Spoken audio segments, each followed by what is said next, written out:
let me introduce to you a new vape. It is called Night Rider Vape. This is the device, and this is a disposable pads. So first, let's unbox this first. So open the box. You can see a device. So this is what it looks like. Night Rider is like a what you call transformer. It's a new design for Night Rider vape. So let's put aside this, and secondly, this device. Let's see inside the box.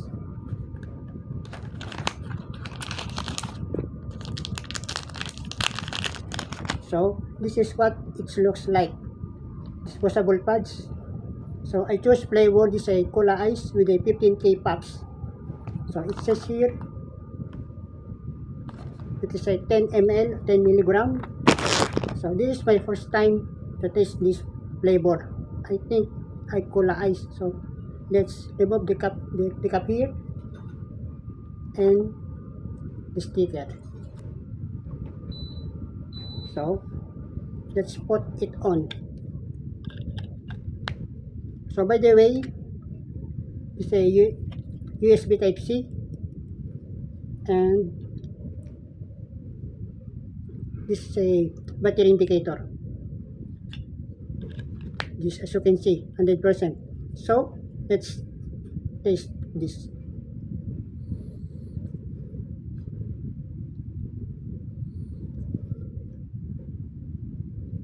So it's so very cold menthol.